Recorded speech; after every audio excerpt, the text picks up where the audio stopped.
your name? Don't you know? I'm Finkel the Goblin Rogue! In the distance, there is a 3-story cottage. Channel my druidic powers and turn into a fucking grizzly bear. And then, you know, I'm a grizzly bear. I punch through the door. The door splinters and shatters. Can anyone just check the doorknob and see if it was unlocked? In we go! It's cold, please! Suddenly, books fly off the shelf and begin slapping Burger in the face. Oh! All of the cutlery from the cutlery board flew through the air towards McDuffey. A large frying pan flies through the air and strikes Alara in the face. We've got a house that clearly doesn't like us being in it. They see the ghost of a young girl. Help me! She transforms into a banshee and disappears. That's super disconcerting. An ominous voice screams through the entire house. No! When the house who's been trying to kill us says no, I'm on the right track. Let's get the hell out of here and put this little girl to rest. A cloaked figure appears in front of Alara in the black void of nothingness. This is my domain. Your souls belong to me. I'm gonna drink my strange liquid that I found earlier. Finkel is transformed into a ghost form of Finkel as his lifeless body collapses onto the ground. I'm ghosty! Hoo-hoo! I fly up and try to take the dagger. It looks cool. Stab the bones! I'm gonna go stab the bones! Suddenly, the ghost of Achaeus screams as he begins to dissipate. No! No! The skeletal remains of Achaeus collapse into dust. The little girl materializes in her ghostly form and ascends the chamber of light up into the sky. The celestial kitten turns back to Alara. You are my chosen champion! You are now a Templar of the celestial kitten. What? A Templar? I'm still a ghost!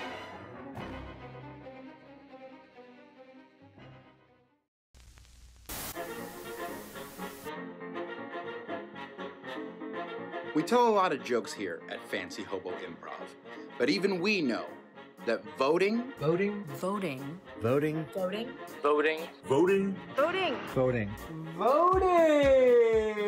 is no joke. is no joke. Is no joke. Is no joke. Is no joke.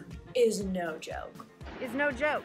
Remember that time that you were totally going to vote for your favorite American Idol, Adam Lambert, and then for some reason you didn't vote, and Chris Allen won? That's what this is like. If you don't vote, Chris Allen is going to win, and you don't want another Chris Allen. Vote. You should vote. Don't be dumb. Vote. I'm voting. Please vote. Vote. Vote your face off. Vote as many times as you possibly can. Actually, wait, no, just do it the one time. You better vote because we're so And don't just do it the one time ever, do it once in every election. Yeah, it's important. I'm about to put this ballot in that drop box a couple weeks before Election Day because it's really important to make sure my ballot gets counted. Now more than ever is the time to exercise your civic duty and put your vote where your mouth is. You have no say. You have no voice. If you have no voice, you can't talk. I'm in another country and I'm still figuring out how to make my vote count. So vote, because if your life doesn't depend on it, someone else's life does. Because we all deserve to have equal rights. Because marginalized groups need your vote. Vote for our country's future, social and economic reforms, and to put a stop to fascism. Voting for local elections and politicians and propositions is going to change your day-to-day life. There are so many people right now who don't have access to voting, so if you have the ability, you should vote. Vote for justice, for the environment, for education. Vote to take a weight off everyone's back. So go vote. Go vote. You have to vote. Your votes do matter. Go vote. What are you doing? Why are you waiting here? You're just sitting there. I can see you. You're not voting. Go vote. Ve a votar. Vote. Please vote. Thank you. Es lo correcto. Thanks, and enjoy the show.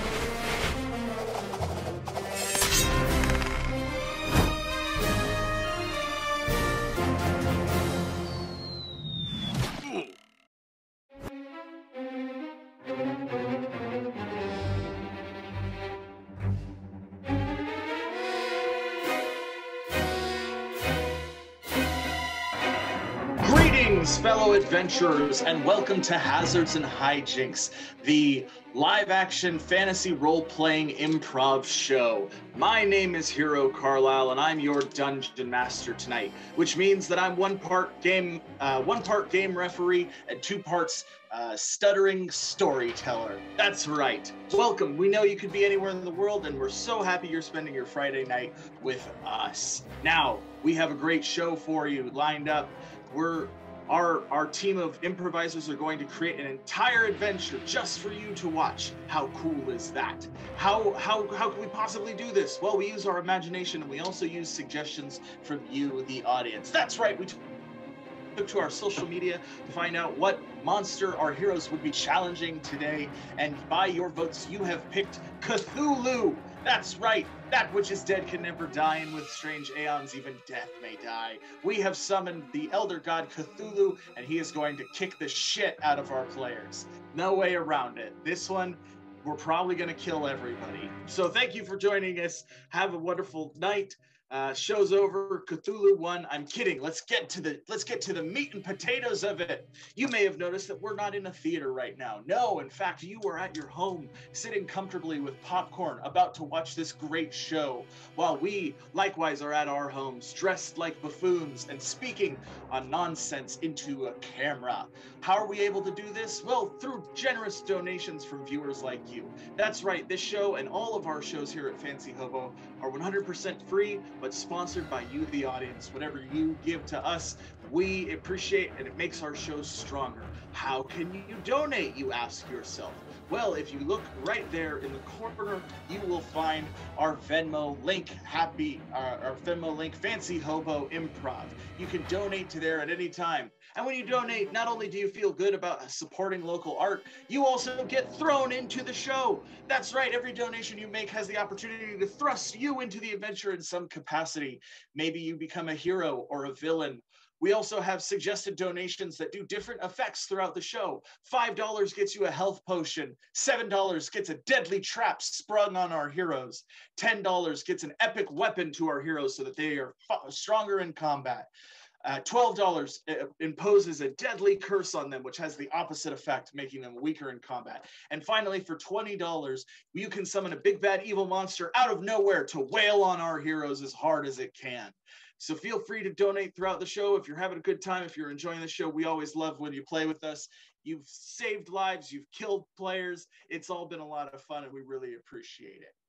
Well, if I'm not mistaken, we've gotten everything out of the way. So let's talk about our adventurers tonight. Tonight we have an all-star cast, starting with Phil Nieto, the vampire wyvern's wizard. Good evening, smelly humans. Prepare for some magic and some eating of people.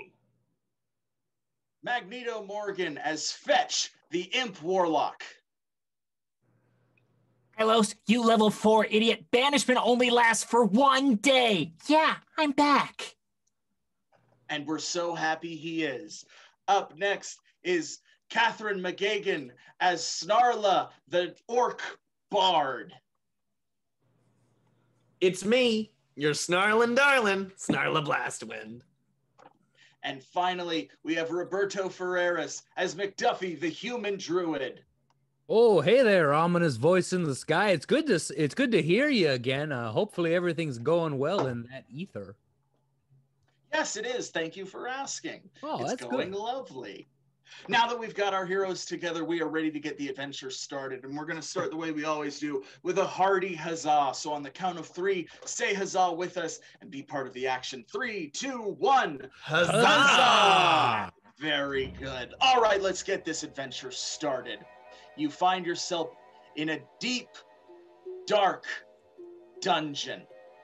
But you are not prisoners of this dungeon. In fact, you have snuck into this dungeon to help the escape of an unknown figure. You have been paid good money to sneak into this dungeon and rescue the person in the blackest cell. After determining what that meant, you have made your way to the deepest part of the dungeon, where you find a single door wrought with black iron across it. Players, what do you do? Oh, that's definitely blackest door. I mean, it's made out of black iron.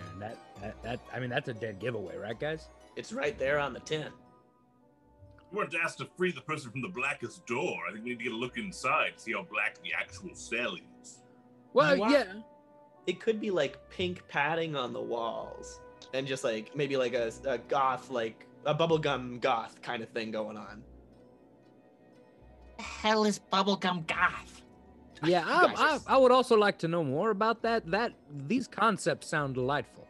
You know the Visigoths, like that old yeah, slash and burn. And yeah. So like if they chewed bubblegum. Oh. Well, they got a lot of hair. That's gonna get messy real fast. Somebody's gonna get it. You know, you're gonna have to cut some of that out eventually. That's gonna screw it. If it's not them, we'll kill them. Open the door. Fetch reaches to the door and yanks it open. Foul smell overwhelms everyone as the dungeon is pitch black, no light inside. But you hear the sound of something shuffling to its feet. Slowly, a figure steps into the light. He is emaciated, nothing but skin and bones. I slammed the door. So do you think that's him? I don't know. Pretty dark in there. It was pretty dark. It's pretty dark in there. I mean, I couldn't even see. I'm a human. My eyes don't work in the dark like yours do. I think it's a safe bet. Yeah, let's get him out of there. The door opens again and the figure steps forward into the light. The frail figure turns. Am I to be executed now? Oh, my good man, we've been commissioned to set you free. Oh, thank the celestial kitten. He falls to his feet and begins gesturing upward. Thank you, celestial kitten, for freeing me. What are we to do now? Well, first of all, it wasn't the celestial kitten that freed you. It was the cool adventurers, and like we really like went through hell to get in here. So maybe you should pay a little bit more credence to us. But and second of all, we're not necessarily freeing you. We're moving you. Oh, I apologize. My manners have slipped in my many months of isolation. Thank you, cool adventurers. Please, let us leave this place. Well, yeah, let's get going then. Also, quick question. Why are you locked in here? And who are you? And why are you here? I am Professor Amber, and I was locked in here because I attempted to stop the king from committing a horrible atrocity. He meant to use my research to bring about a foul creature to this plane of existence, and I rebelled against him. Is it a vampire? Oh, far worse than a vampire. This is a creature unknown to our reality, whose mere presence would drive men mad. It is a demon, but worse, it is an elder god. It is Cthulhu. Gesundheit. Cthulhu. A Cthulhu is an elder god, once ruling over all the lands of this kingdom. His every waking step was madness, and his claws could destroy all life in its path. Wait, Scarier than a vampire, right? Does that mean he's really big, or does that mean he's got really big, powerful hands? He's enormous. By my research, I determined that he must be as large as a castle itself, an engine of destruction capable of leveling cities. His hunger knows no bounds, and his malice knows no depth. I'm pretty malicious. I mean, you are a being of evil. He is a being of chaos and destruction. I mean, I gotta give it to him. You know, you do keep your word in that weird kind of devil way, Fetch. You're kind of reliable in that. Well, evil in manners, that's a devil. Yeah, That's fair, yeah, I guess. Maybe this Cthulhu guy is more along my lines of just causing anarchy and stuff. Yeah, but no, I would say, Snarla, what you do isn't really anarchy. I would say what you do is cool. And it's like a cool thing. Anarchy, I mean, like what he's describing does not sound cool. What you do is mostly damn cool. Well, if the cool leather boot fits, I'll wear it. Yeah, well, you know, I generally don't wear things that are made out of animals because, you know. It's fake leather, don't worry. No, hey, I'm not here to tell you how to live your life. That's between you and your boots, you know? We must leave, please. Oh, yeah, we should probably go. Yeah, these boots were made for walking. Yeah. And so the cool adventurers set out to leave the dungeon. They made their way up the stairs and saw there was a single guard at the gate who was not there when they first entered.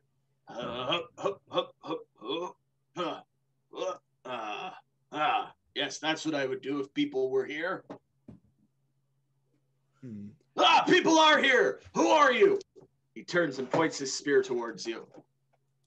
Let's calm down there, man. Let's no need to get you can put down your poke stick. What are you doing with that prisoner there? Oh no, that's not a prisoner. No. We're well, he is now no longer a prisoner. The boss sent us down to get, you know, old Skinny Bones here, because the boss? Yeah, the boss. He gonna do a bad thing, and we're gonna take him down. I don't know what it is. I'm just, you know, they just pay me, man. All right, let's roll to see if that worked. We need a 12 or better.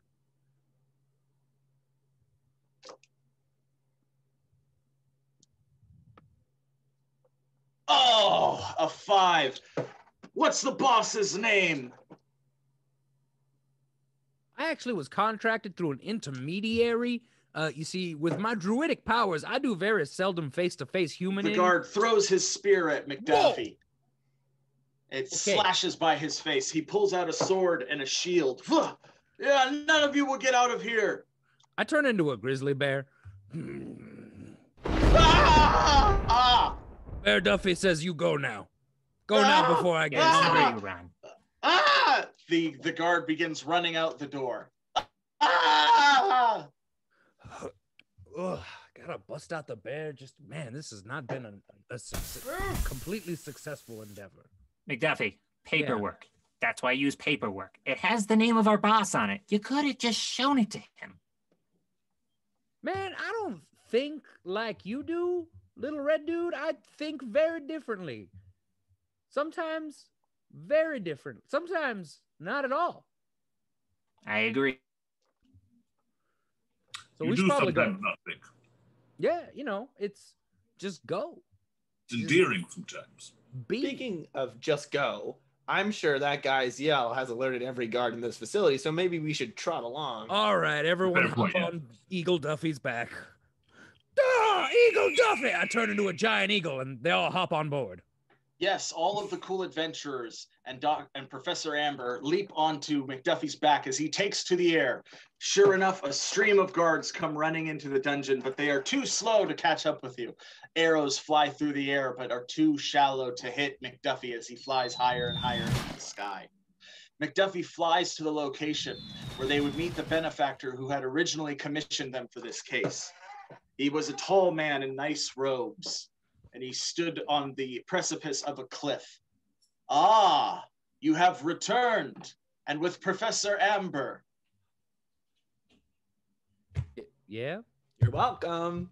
Yes, then this payment is yours. He pulls out a bag and opens it and pours a little out. In his hand are a bunch of sapphires, which he pours back into the bag. Please take this with my thanks. Well, thank you very much. Good doing business with you. We'll go now. And did you bring the something extra that we discussed? The vials of the orc blood? I did. Unfortunately, I have to keep them in this cask. I hope that will be all right. The cask is perfect. Thank you. He hands Philos the cask of blood. You know, one of these days, Philos, we're going to have to reconcile the fact that you're eating people. I'm just drinking out of a cask. Yeah, drinking very specific. This isn't like high C Philos. This is orc blood. This could potentially be blood that my blood tastes like. I wouldn't have pointed that out. You wouldn't have put. I've been freaking out about this for weeks now. Well, I would never take your blood without your permission, but I can't help it that orcs are delicious. If you want to give me some of your blood from time to time, if I'm having to eat things that are less delicious to maybe wash the taste from my mouth, would I say no? Of course not. I'm not just going to take your blood. I'm not a monster. Yeah. Look, just don't fight him. If you try to fight him, he'll banish you to another world, okay? We've tried this.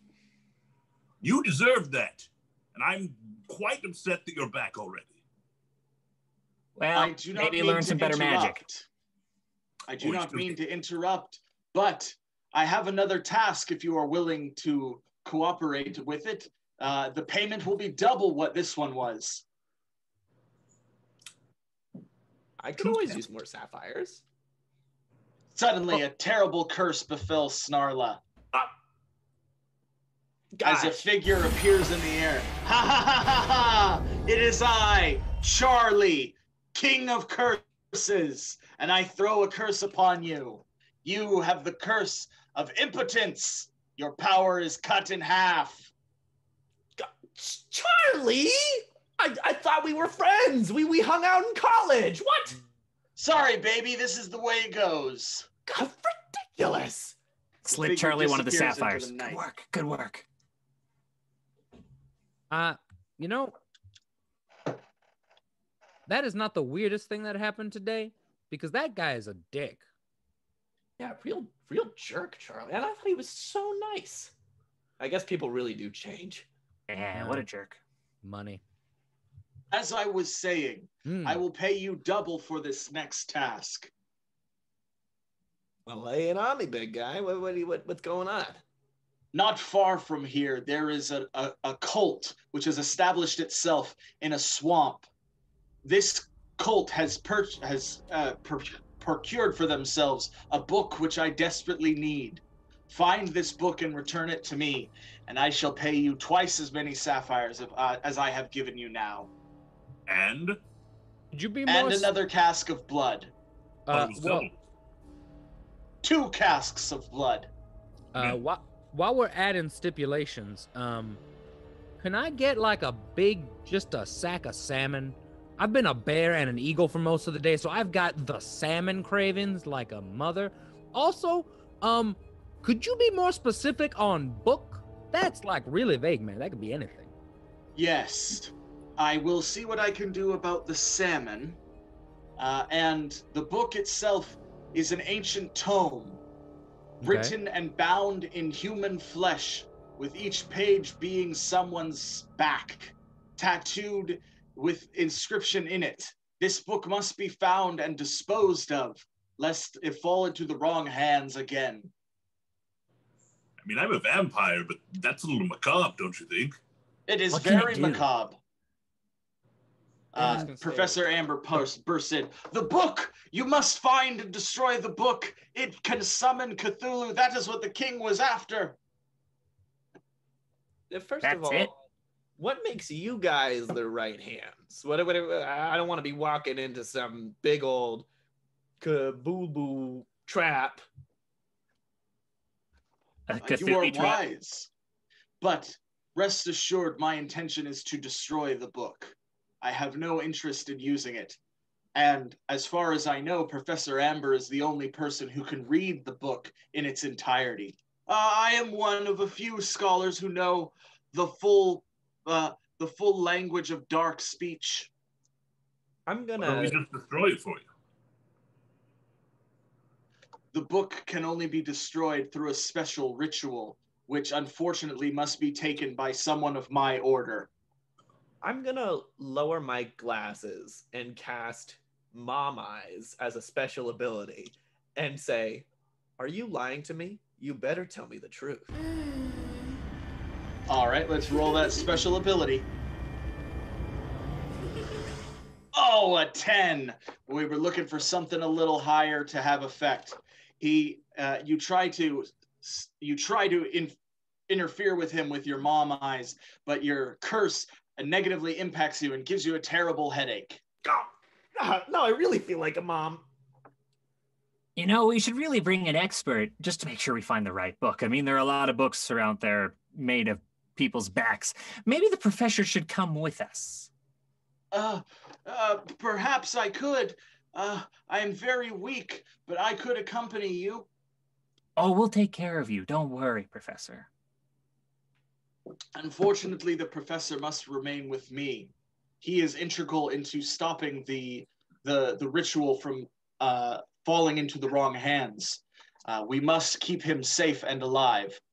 Exactly. He's integral. We need him to come with us. Otherwise, who knows what could go wrong? He's an expert. You said yourself. Yes, I did. But I stand firm in this. He must remain here. Well, we did the last task on vague orders anyway, like Blackest Room, now Skin Book. I think if we were able to do the last one, we can get this one too.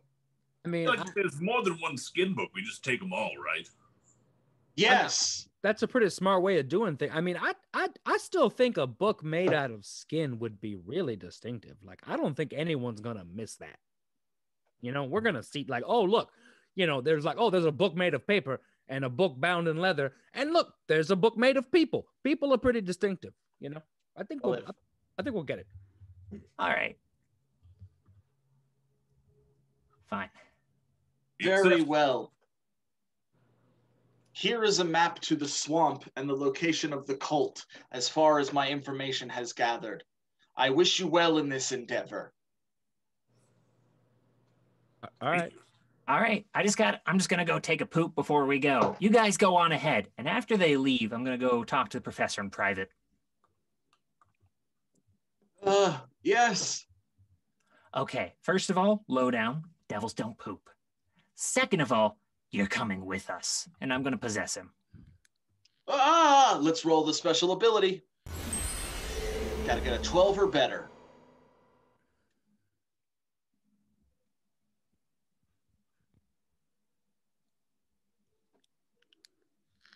Oh, yes. That looks like a 15 plus 6, so 21. Yes, you take into an ethereal form and climb into his nose, possessing his body.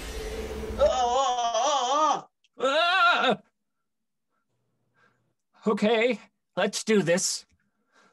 Legs. Hate legs. Okay, just need to read the book. Then all the power's mine. Warbly voice. Okay. Hey, guys! Hey, what's up, Professor? The boss said I should come with you after all. That little imp of yours is pretty convincing. Also, he said that he has diarrhea, so he's just gonna stay there. Oh, Fetch has the runs? That's weird because he doesn't have legs, but like, I mean, huh. He said it was second, maybe third level of hell for him. Oh my goodness, that's low for Fetch. Yeah, sure thing. He can take a break. In fact, if he's gonna be gone, we could use a fourth member. So yeah. Yeah, old dude, just like do me a favor, and you look kind of fragile, so don't like die. That would be nice if you didn't like, you know, have like a heart attack and die. Oh, no, I would never die. Of course, I have the protection of the cruel adventures and Philos, the thundering deep. A level I don't even know, maybe 98 wizard? I'm safe as the stone house. Should I tell him, Philos? No, that's fine. Yes, level 98 is correct. It's in that range-ish. And I have no problem leaving Fetch behind. I'm sure he'll find us eventually. We should go, quickly. And so the cool adventurers headed off towards the swamp. After several days of travel, they arrived at the swamp, and after several days more, they made their way to the heart of the swamp, where a makeshift village had been set up. There is a large bonfire in the center of the village with human corpses being hung over the flames as the citizens of the village dance wildly. Dance. Why is it always humans? Humans smell terrible. Even worse when they're being cooked. My God. I know. I'm a human, and let me tell you, we smell just absolutely awful. Right? Okay, guy, maybe the professor's okay with it, but like McDuffie, you don't smell bad. Yeah, well, I mean, in all fairness, I do not shower or bathe regularly. And I do spend a lot of time naked in the woods. So, you know, I get that I'm whiffy. I'm whiffy. I get it. You know, I'm whiffy. I'm a whiffy fella. Also, Philos has got a very good sense of smell for, a wyvern. They've got good noses. It's true. Predators and whatnot. Yeah. What do you say? Predators. Suddenly, 2 health potions appeared before you on the ground. Written on the envelope, or written on the glass vials, it said, "A gift from Deanna." Isn't that like archangel that just keeps giving us things? Man, I like that archangel. Yeah, man. Ever since Snugdar. Oh my goodness. Yeah, that was What happened to Snugdar? Oh, did we never tell you, Philos? I thought you knew. Yeah. Snugdar's fine. He's doing this thing somewhere else. Right? Yeah, he's at a farm upstate. Oh man, this is going to be a really rough day for you, Philos. This is going to be a rough day. Well, Deanna's always a literal angel, so let's pocket these. Professor, maybe you should take one since you're frail and old and gross. Oh, golly, thanks. I really appreciate that, my orc friend. And McDuffie, you want the other one? Yeah, I'll hold on to that. I always end up getting mixed into something. Suddenly, a hail of arrows come flying towards the group. Everyone takes 2 points of damage. Oh. See what I mean? Something else comes up. A group of villagers with bows and arrows and other primitive weapons begin running towards you. Spears fly through the air. Snarla, it's your turn. What do you do? As the spears fly through the air, I'm going to, as a transmutation ability, clap my hands together and do transmute into spectral pool noodle and turn all of their spears into pool noodles before they hit us. All right, that sounds like a special ability. Let's roll that special ability. I'm trying to get... Oh, no, we were trying to get a 12 or better, and we currently have an 11. So unfortunately, the spears remain spears. That would make it Fetch's turn. What does Fetch do? Oh, well, the professor, he's very scared, so he's going to take that health potion that the kind lady gave him, and he's going to drink that right up and hide behind the wizard. All right. You drink the health potion and restored 2 points of health. Before ducking behind Philos. That would make it the villagers' turn. They throw more spears through the air. Let's roll the attack. Oh, what's that, an 11? Yes, it looks like an 11 to me. So we're going to say that's going to hit nobody. Everyone managed to avoid the spears flying through the air. The villagers hoop and holler, clearly insane. That'll make it Philos' turn. Philos, what do you do? It's a standard attack. I wave my staff through the air, carving arcane symbols, and call upon the forest itself to rain down pine needles in the form of knives on the villagers. All right, let's roll that standard attack. 3 damage. Yes, the pine needles fly through the air and take the form of daggers, stabbing each of the villagers. They move away, trying to avoid the torrent of needle doom. That would make it McDuffie's turn. McDuffie, what do you do? All right. I don't like where this is going. I reach down and I pluck up a couple of pieces of grass and give him a sniff and rub him between my hands, and use as a standard attack my, or I guess a special attack, my druidic magic to make the grass grow around them and snag them and entangle them and pull them to the ground so they can't keep throwing damn spears at us. That sounds like a special attack to me. Let's roll the special attack. 7, 4, 11. We were looking for 12 again. Unfortunately, it's not strong enough. The grass begins taking on a long whipping form and it strikes some of them, but they continue to run through it. It's their turn again. They grab rocks off of the ground and throw them towards you. Let's roll the attack.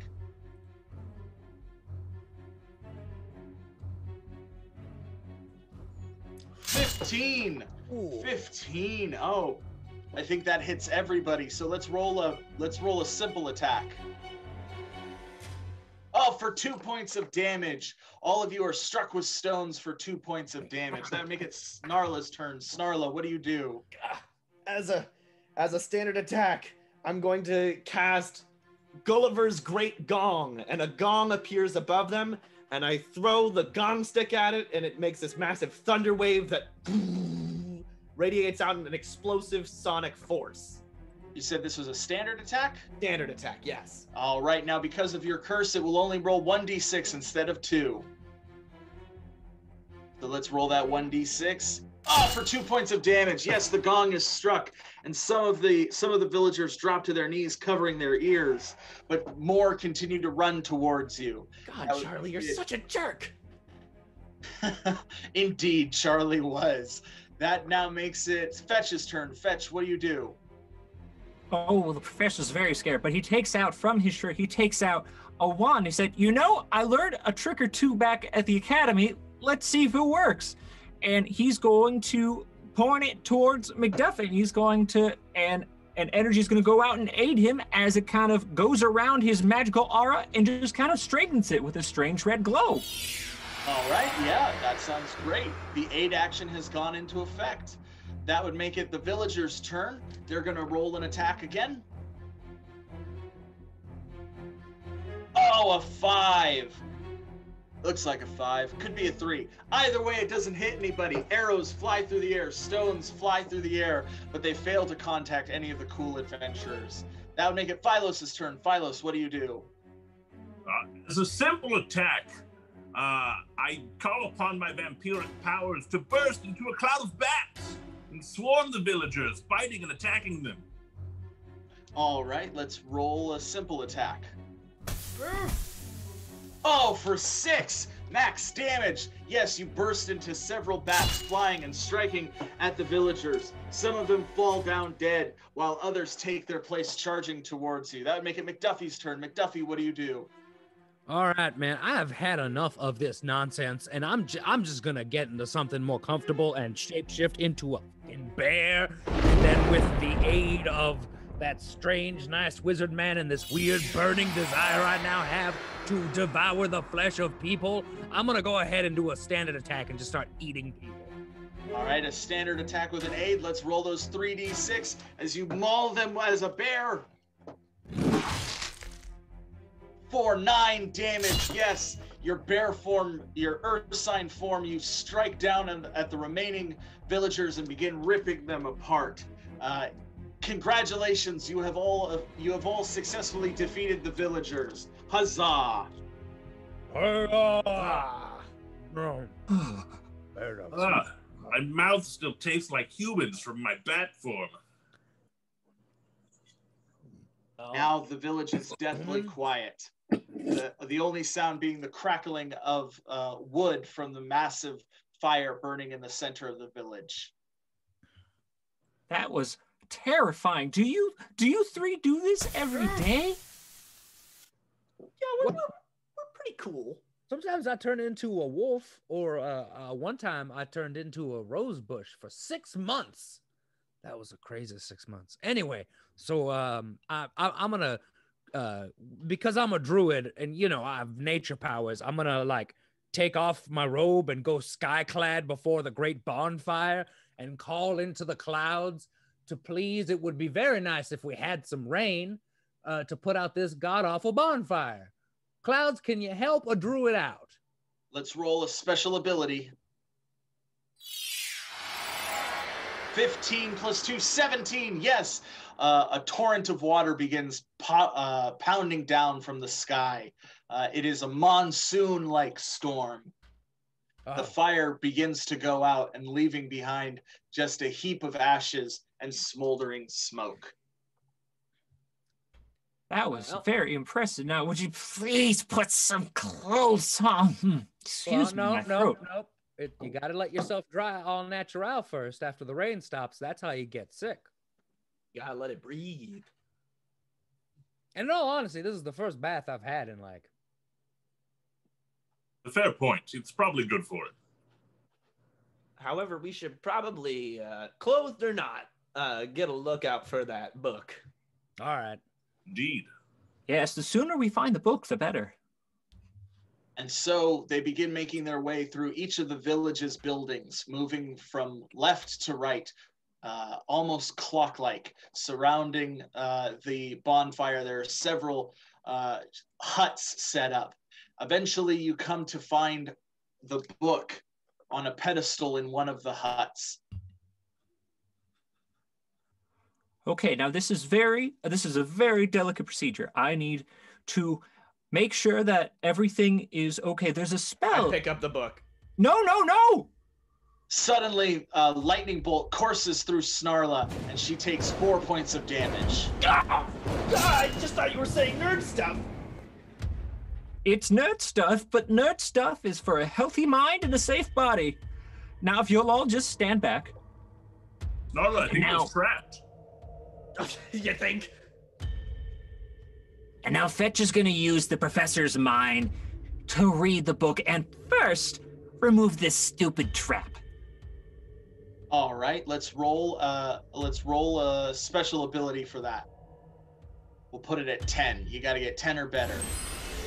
Oh, that looks like a 6 and a 4, a 10. That's right, you got a 10 or better. Very well. Yes, you managed to disable the thunder trap placed on the book, and you open it and begin to read the contents inside. There are many summoning abilities, some dark spells, but you focus your attention on the raising Cthulhu part. No, I don't. Oh. There are other spells. I want power.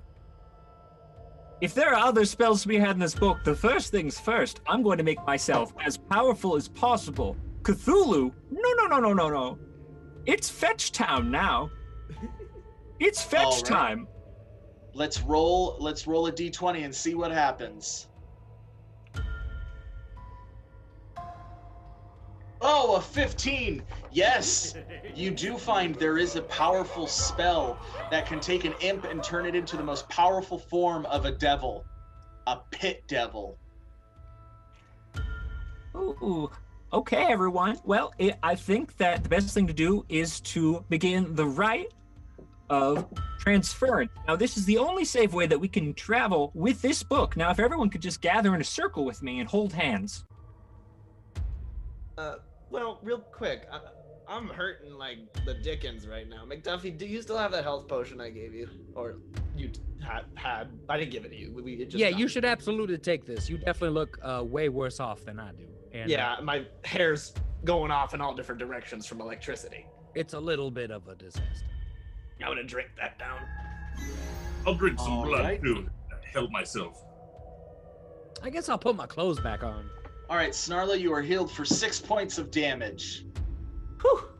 Deanna, every time these healing potions, brava! Yeah, we got our guardian angel. That's nice. Now, for this to work, I'm going to need you all to help me with this. This is a difficult ritual. I'm not a very good wizard myself, but all of you, I've seen you're such accomplished spellcasters. I'll just need you to aid me some of your magical energy for this to work. Wait a minute. Why do you sound so spry and hale? It's because I've been locked in a dungeon for months. Hang on. Yes, Snarla. The whole fucking thing with this was to not do a ritual with the book. Oh no, that's the summoning ritual, the back of the book. Do you see this part with the horrible, hideous monster? We're not doing that. But to transfer the book, there's a separate ritual. It's not even part of the book. This wasn't part of the job description. We weren't doing a ritual in the job description. We weren't doing any spell casting from human leather books in the job description. I'm a little, and have been, suspicious of you, Professor. I am ominous voice in the sky. Yes. I'm gonna use my natural. Macduff is not very smart, and he isn't terribly charismatic, but he's been around. He's seen things, and he knows things. Something feels fishy. Do I know that something is fishy here? Mysterious voice in the sky. I begin reading the ritual. Oh, okay. You begin reading the ritual. McDuffie, you have to roll D20 to see if you can tell if he's lying or telling the truth. Oh, a 17. 17 beats his 15. So yes, he's definitely lying. But he is midway through the summoning ritual itself. I'm just gonna. I know what I'm gonna do. I'm going to use my druidic powers to shapeshift into a very large snake, and I'm gonna wrap myself around him and keep him from using words by crushing the wind out of his chest cavities. Excuse me, now, turn into a giant snake. I'll allow that. Let's roll a D20 to see if that works. Oh no, I'll allow that. Oh, okay. All right. Fetch just oozes out of his nose and keeps chanting. Oh no! Oh, Fetch! damn Fetch magically reveals himself and begins reading from the book. Fetch, roll a D20. Duff is not a fan. Well, we'll get to you, Philos, but we got to get through Fetch's action first. So let's roll that D20. We're trying to get a 10 or better. Oh, a 9. No, it's not good enough. Fetch, the transformation begins to take effect. Your arms grow to a much larger portion. Your legs grow. Philos, you said you wanted to banish him? That's correct, yes. Let's roll the banish. You have to get 15 or better to banish him. He's pretty You special, don't you think? fools. It was me all along, you idiots. You said you had the runs. You never lie about when you have to go potty. I've never had this shit.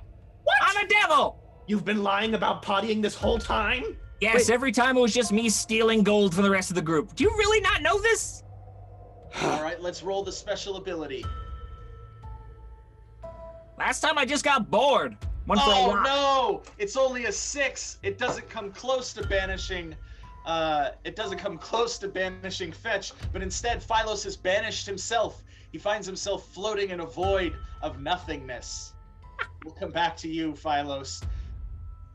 Fetch, what do you do now? I'm gonna keep reading the ritual. Let's try again. Okay, now let's go to Snarla. Snarla, what do you do? I would like to basically gently caressing my fingers down the air, I'm going to cast Tasha's Tedious Tickling on Fetch to get him to be so tickled that he drops the book out of his hands. All right, let's roll. You'll have to get a 15 or better on a D20 roll to hit Fetch. Oh no, it's only a 3. Your spell does not hit Fetch. Fetch, you continue to transform. Huge wings rip through your back as your legs begin to contort and grow longer. Your devilish hoof legs, horns begin manifesting from your head as you shift into another form. McDuffie, it's your turn. What do you do? Snake Duffy is not a fan. Snake Duffy, I'm really sorry, Fetch. I have to put an end to this. And I'm going to use a power attack and do that thing that big snakes do where they just go and then swallow them. All right. Well, first we have to roll an attack to see if you hit Fetch. So let's roll the attack first. Trying to get 15 or better. Oh, a 17. Yes, you hit Fetch. Now let's roll the power attack damage.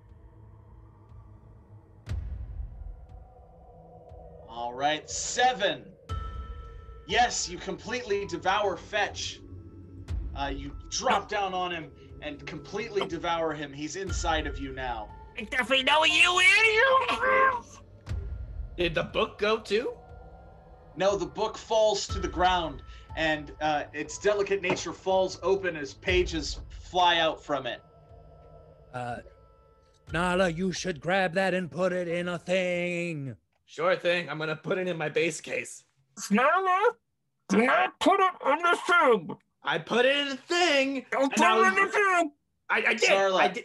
Snarla, as you pick up the book, it begins radiating dark energy through you. Let's roll a d20 to see what happens.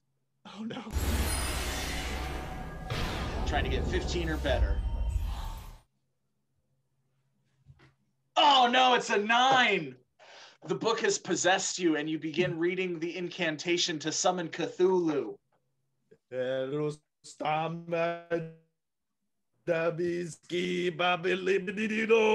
Two good copies of Goodfellas on VHS, but...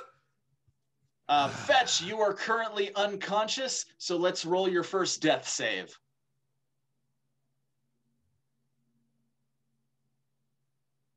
Oh, a 19. Yes, you've passed your first death save. You come to consciousness for a brief second and begin clawing your way up Snake Duffey's throat. We'll come back to you. We'll come back to you. McDuffie, it's your turn. You feel Fetch squirming around in your throat. What would you like to do? But Snarla is also casting spells, and Philos is nowhere to be found. This is so much for Snake Duffey to have to solve on his own. Snake Duffey's gonna constrict around Snarla, so she can't use her words. All right, that's gonna require an attack roll, so let's roll the attack.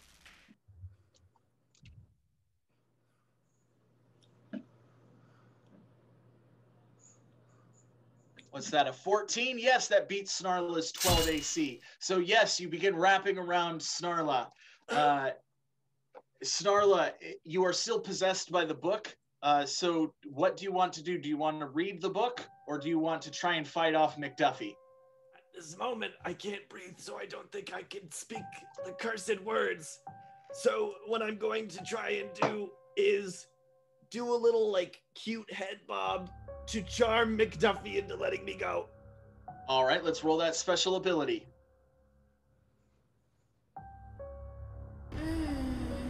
Oh, a 17. Yes, you have charmed McDuffie. McDuffie is now your servant in all things. He is possessed by an enchantment that makes him listen to any command that doesn't immediately threaten his life. Let me go. Oh, okay. Snake Dropping Duffey does before what you. you want, Snarla. I'm a roadie now. Snarla, epic weapon falls in front of you. It is the brutal legend, but even more so. It is the brutalist legend. An epic weapon, and there's a note on it that says, "From Zoe, kick some ass." Read, stab, read, stab. We'll come back to you real quick. Let's go to Philos. Philos, you are floating in a starry sky somewhere thousands of miles from a planet. A bubble of air surrounds your face. Well, poop. What would you like to do? I would like to try to teleport myself home. All right, let's roll the, that'll be a special ability, and you're trying to beat 15 or better.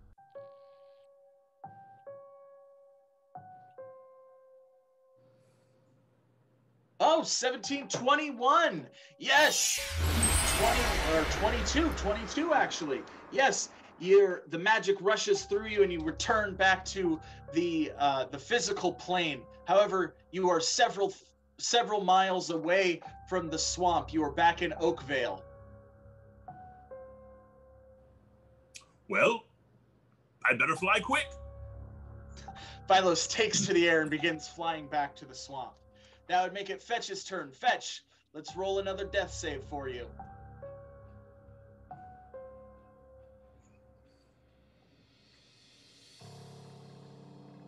A 20! Yes! Oh, wow, a critical hit. On a 20, you immediately regain consciousness and have crawled your way out of McDuffie's snake mouth.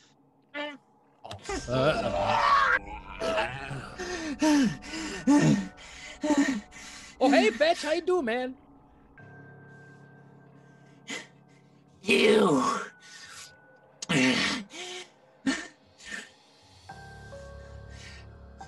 Fetch starts trying to remember. He starts reading the rest of the spell from memory.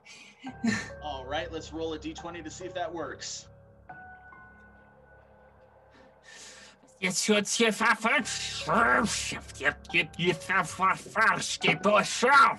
Oh, that looks like an 18. Yes, you have successfully transformed yourself into a pit devil. Oh, you tower damn. over everyone in the small hut.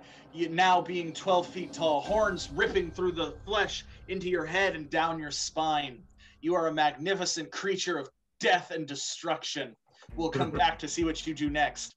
Snarla, that makes it your turn. What do you do? Read or stab? To read or not to read? That is the question. I really like stabbing things.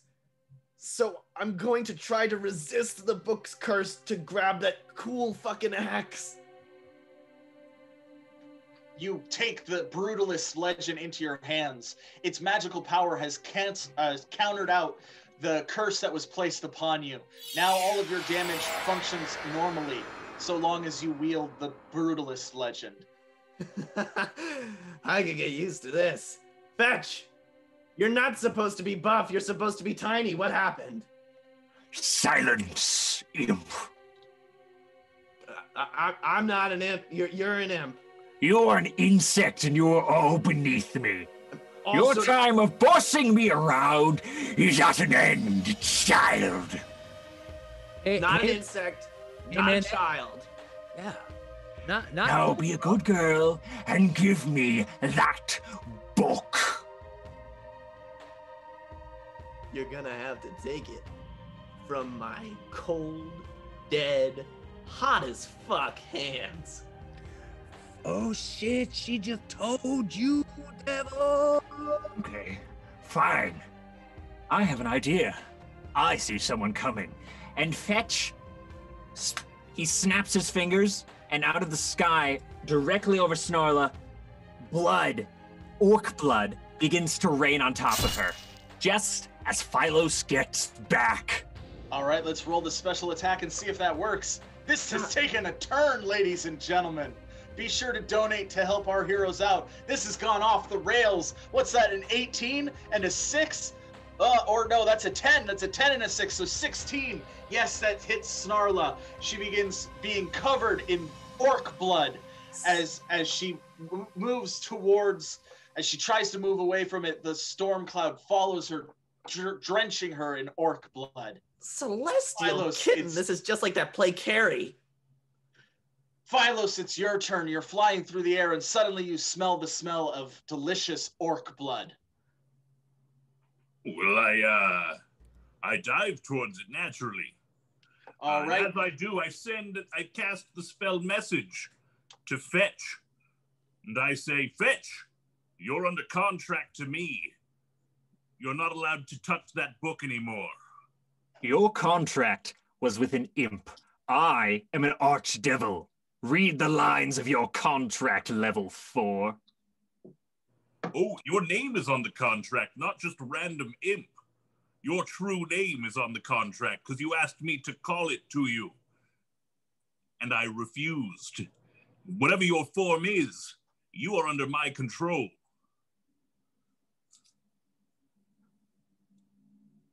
Well, let's roll to see if that's true. We need a 15 or better. Oh, no! A 2! No, due to the magic that transformed Fetch into this new form, his contract is null and void. In fact, it appears right before you, Philos, and bursts into flames, signaling that you are no longer in a contract with him. However, a ghostly figure appears next to Fetch. It's Lisa from the town, from Oakvale. She is a powerful, powerful magical user that sometimes assists you. She turns to Fetch and casts a curse on him. Fetch, now all of your attacks are 1d6 less, and you have to try even harder to pass special ability checks. Lisa, I thought we had something special. After all that time we spent together frolicking in the fields. Lisa turns and shakes her head. She was not impressed by all the frolicking in the fields. What the hell, buddy? She vanishes in a burst of light. Lisa! Good work, Lisa. I'll see you back in Oakvale. Philos, as you drop to the ground, you are torn and conflicted. Do you go after Fetch and try and stop him, or do you devour Snarla, who is covered in blood? Let's roll to see which one you do. To overcome your bloodlust, you have to roll better than a 15. I also have this delicious blood in my cask that I can sate myself with, yes? Oh no! The temptation of fresh blood is too strong, and you throw your cask to the ground and jump towards Snarla, attacking her with a simple attack.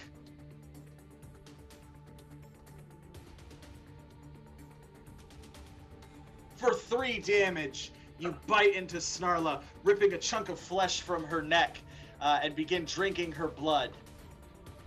It's so good. It's so good. Philos, I knew this would happen! You chose your turn. to What do ally you do? yourself with this beast. This was your decision, Snarla. I gave you a chance.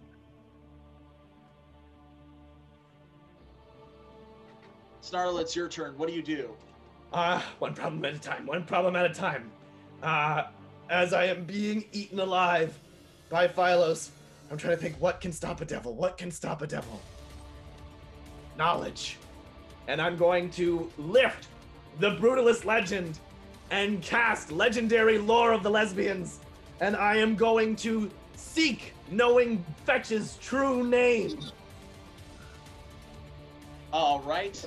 Let's roll that special ability to see if it works.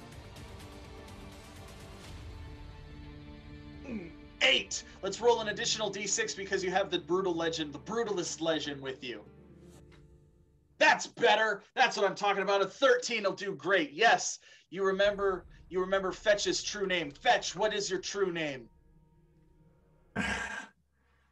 Calazol.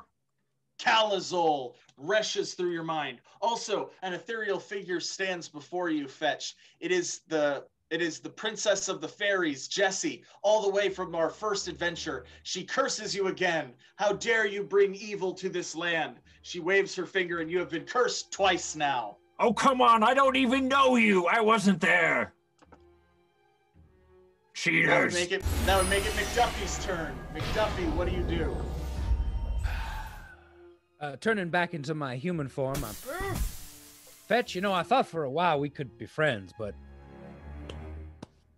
this is beautiful Earth, and you're an ugly creature. No offense. I'm sure I'm ugly to you, but that's not the point. We're gonna end this. It's time for you, Fetch, to go home.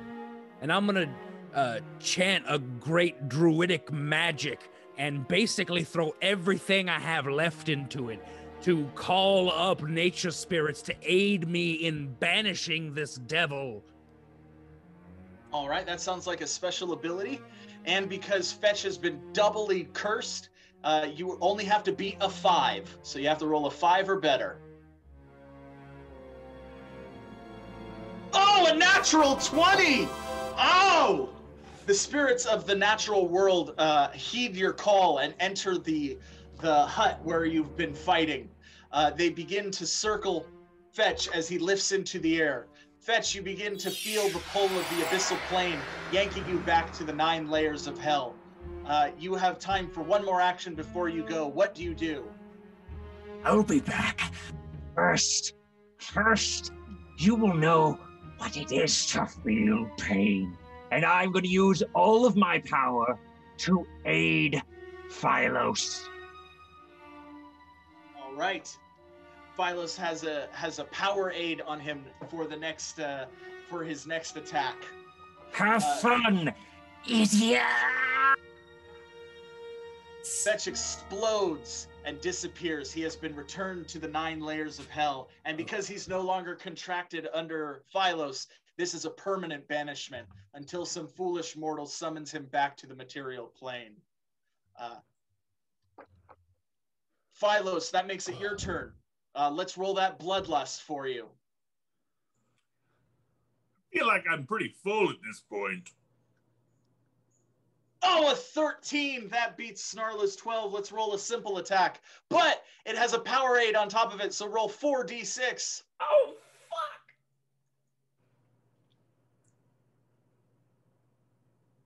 I want to resist that. Oh, shit. 18. Oh, 18 damage. That eviscerates Snarla. She falls lifeless in Philos' arms as he continues to drink her blood. Oh, man, that much damage. We have to immediately roll a death save. Let's roll a death save to see if Snarla is still alive. A 12. Yes, you've passed your first death save, Snarla, but you are still unconscious. McDuffie, what do you do? Damn it, Philos. I use a standard heal to pull her back from the brink. All right, let's roll the standard heal. Oh, we lost the die. Oh, there it is, 7. Snarla is healed for 7 points of damage. Consciousness rushes through her. Snarla, it's your turn. What do you do? Thank you, McDuffie. However, I know what I need to do, but I don't know if I have the strength to do it. And I'm going to reach into my bra, and I'm going to pull out the wooden stake I've been keeping in case Philos ever went too far. And I'm going to reach back and stab Philos in the chest. Oh my God. All right, let's roll the attack to see if you hit Philos. His armor class is 15, so you got to get a 15 or better. 16! Oh my God, yes, you stab Philos in the heart. This is a power attack, and the bonus from the Brutal Legend. That's 4d6.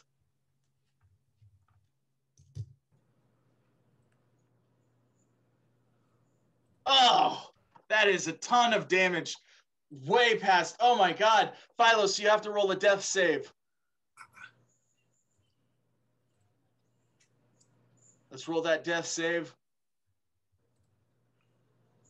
Oh, you failed your first death save. Unfortunately, it's not 10 or higher. Oh, Philos drops to the ground.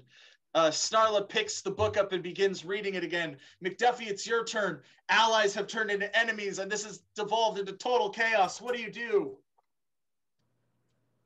I think it's time to do something drastic. And I use my druid power to turn into a giant eagle. Is there like a conveniently located volcano nearby? Let's roll to find out.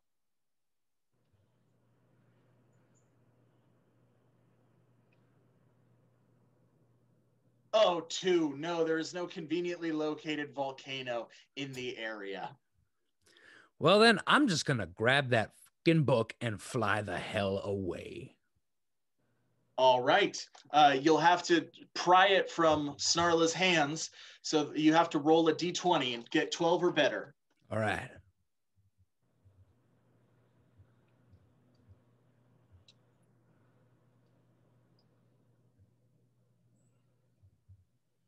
$12, that hits. Yes, you take the book from Snarla's hands, but now we have to roll that you are not enchanted just as she was by the book. So let's roll again. Need to get 15 or better. Oh, yes, you have avoided being... No, I'm sorry. I misunderstood. That's my bad. Yes, you are possessed by the book as well. You begin doing the chants yourself, the incantation to summon Cthulhu. I shapeshift back into a human so I can properly pronounce the words.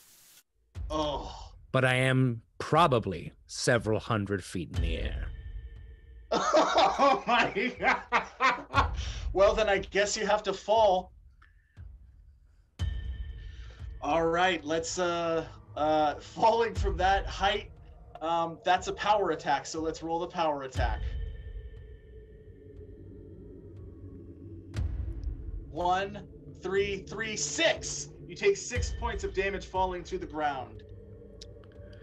All right.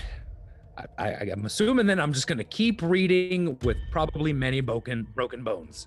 Yes, your legs are completely shattered, but you can still communicate. I keep reading.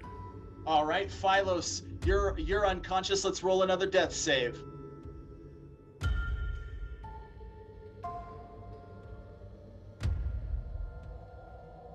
Oh, another failure. That's 2 failures for you, Philos. You feel the dark energy that animates your body slowly seeping out of your body and into the stake itself. We'll come back to you. Snarla, it's your turn. I'm so conflicted. McDuffie's a slow reader. I know that much. But Philos is trying to kill me. I'm gonna kick over the cask and soak Philos in orc blood to at least stabilize him. Okay, let's roll to see if that works. Oh, a 9.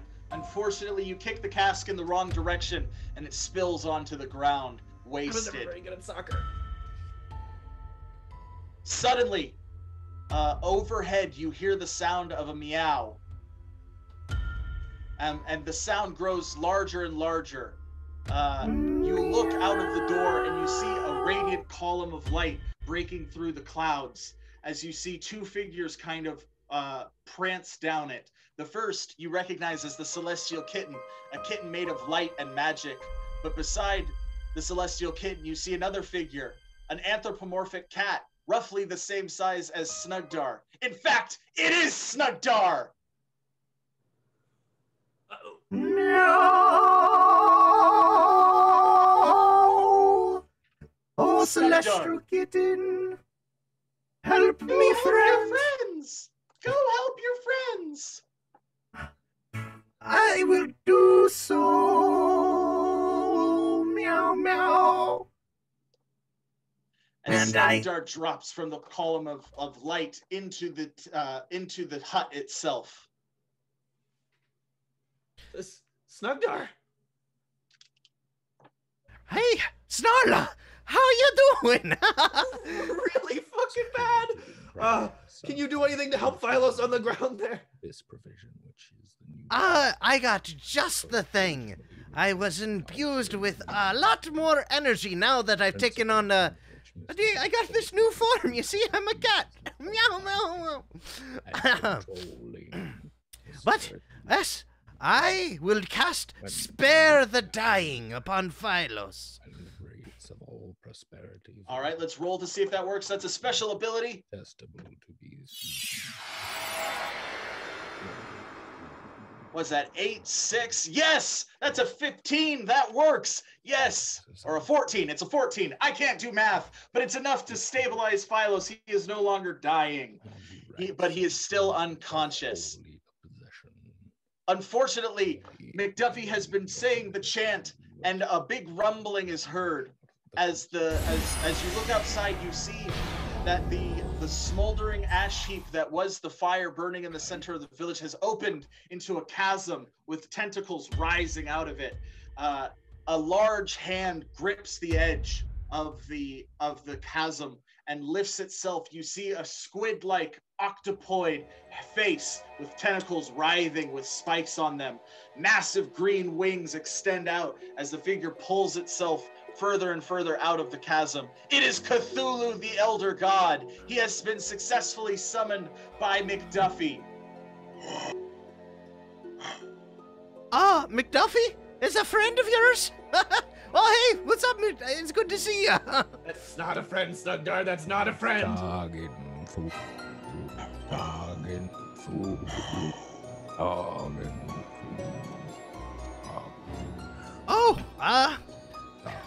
Hey, what's going on, Cthulhu?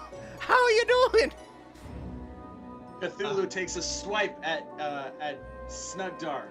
Let's roll the attack.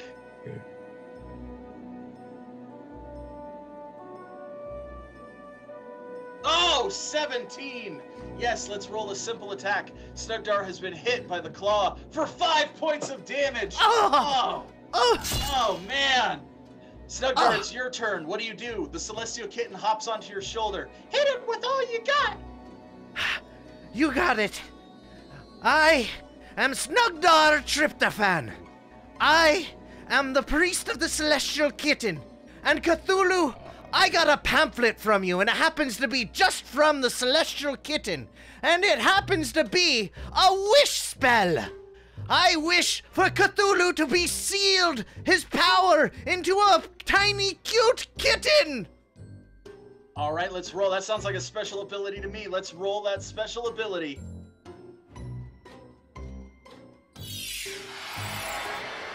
Oh, a critical failure. A 1. Oh, yes, it rolls a 7, but the 1 overrides that. Cthulhu grows in size and takes the form of a giant rat. The mortal enemy of the Celestial Kitten is the Infernal Rat, and Cthulhu has been transformed into that form. Ah! Death, destruction, chaos, anarchy. This is what I preach. As he climbs himself out of the chasm completely. Well, that would make it Snarla's turn. Snarla, what do you do? Using, picking up the brutalist legend, I am going to walk up next to McDuffey as he's still chanting and just tap his shoulder, and then, as a powerful, legendary banishment of Cthulhu, I am going to sing the Song of the Ancients. All right. Long ago, when the gods made the earth, they made holes of size and great girth, and in them were huge, ugly, tentacled fucks. But now I think you should duck as a giant celestial Elton John piano will collapse on him to banish him back to the deep. All right, that sounds like a special ability. So let's roll that special ability.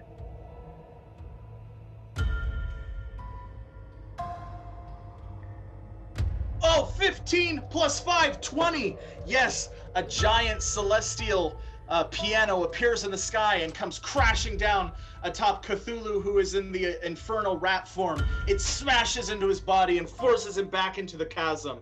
Light shoots out of the chasm as the chasm slowly closes itself. Congratulations, you have successfully banished Cthulhu back to the plane of madness and survived this encounter.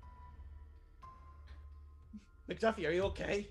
Oh, hey, Snarla. Oh, it looks like my legs is broken. Oh, I can help you with that. It looks like you all could use a little help. I got you here. Oh, Celestial Kitten, grant me your power and save my friends. And I cast Mass Healing Word. All right, that's 3d6 to everybody, so let's roll the 3d6. 5, 10, 13. Yes! Every member of the party is healed for 13 points of damage, bringing everyone back to full health. Oh. As Philos rises up, he sees the Celestial Kitten and another kitten. The second kitten, which is a beautiful kitten with orange and white fur, runs over. I'm Lisa! You no longer have blood curse! And she leaps into Philos' chest, and his heart begins to beat once again. Philos, you have been cured of your bloodlust. You are no longer a vampire. You have returned to mortality. Philos! I'm back! No, Doug. I knew it was just a bad dream that you were gone. I knew it wasn't real. I run over and I give him a big hug. Meow! My oldest friend. It's so wonderful to see you. Doug, is that you, man? McDuffey! Oh, I missed you so. Oh, give me a hug as well, everyone. Come here, tiny dude. You're getting a hug, man. Oh, it's so good to see. Wait, hold on. Do you have cat ears now? I am a cat. I'm one with the celestial kitten. That checks out. Yeah, that checks out. Okay. Cool, man. I like that. What? One with the celestial kitten. What does that mean? You're not staying? Oh, he needs me here on this mortal coil to help spread the word. And not only that, but I knew you needed my help, and I needed to be with me friends. So we came to an agreement. In fact, I have some work to do. Oh, great celestial kitten, earth power and palm, give me thy furry power of perfect action, and let me grant this temple in thy honor. And I cast Temple of the Gods and place my palm on the ground. Suddenly, the earth begins to shake as the special ability takes effect. Let's roll to see if it worked.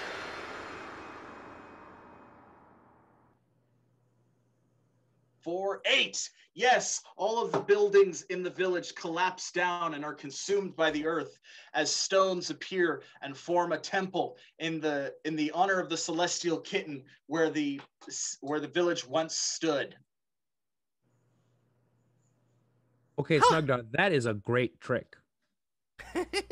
Yeah, now we have a place for all the weary travelers to congregate. And this temple, let it be a mark to prevent the rise of Cthulhu, at least in this area. Thank you, Snugdar. And I'm sorry if back at the vampire's castle, not enough was done to keep you. Hey, all that mattered was that you guys were alive. I don't have much, but I have you guys, and you're my family, and all I need is for you to live on. I mean, forget all that talk. I'm back, and I'm here now. So, the cool adventurers with Snugdar continue. And so it was, they celebrated, taking out wines that they had in their packs and drinking and being merry in the shadow of the new temple. This was the end of a chapter in the epic saga of the cool adventurers, but also the beginning of a new chapter. What lay in store for them was unknown, but they knew with the power of their friendship, they could conquer it all. But they also didn't doubt that it would come with many hazards and more than a few hijinks. And with that, we are completed. Give yourself a rousing huzzah for successfully completing this encounter. Huzzah! Huzzah! Huzzah! So it was. Thank you so much for joining us tonight. We hope you had a lovely time. Thank you for all of your donations. It really helped. Like the rolls were not in their favor tonight, so that really saved their lives with all of your fun rolls. Thank you so much for playing. We hope that you enjoyed yourself, and if you've made it to this far in the video, consider subscribing and liking us. We're trying to get to 1,000 subscribers, 1,000 viewers, and everyone that you do helps us out on that. So we really, really appreciate it. Don't forget, you can still Venmo if you haven't yet. You can Venmo right now over at Fancy Hobo Improv. We appreciate that. Bringing live art to the masses is what we love to do, and we thank you so much for giving us the opportunity to do that tonight. If you want to see more D&D and more Snugdar, you can catch Tyler every Tuesday night at 8 o'clock for Tyler's Handsome Corner Tavern, where he DMs an awesome campaign that's a lot of fun, and it's worth your while to give it a watch. Our next show is tomorrow night at 8 o'clock, Halloween. We're having a murder mystery show where we have 9 contestants enter into a manor, but only one will leave alive. You get to decide who lives. You get to decide who dies. We hope we see all of you there, because it's a fun show. We put a lot of energy into putting this one together, and it would be great to spend Halloween with you. I think that's it. So I'm just going to say thank you very much. Have a lovely night, and let's have another huzzah on the count of 3. 1, 2, 3. Huzzah! Huzzah!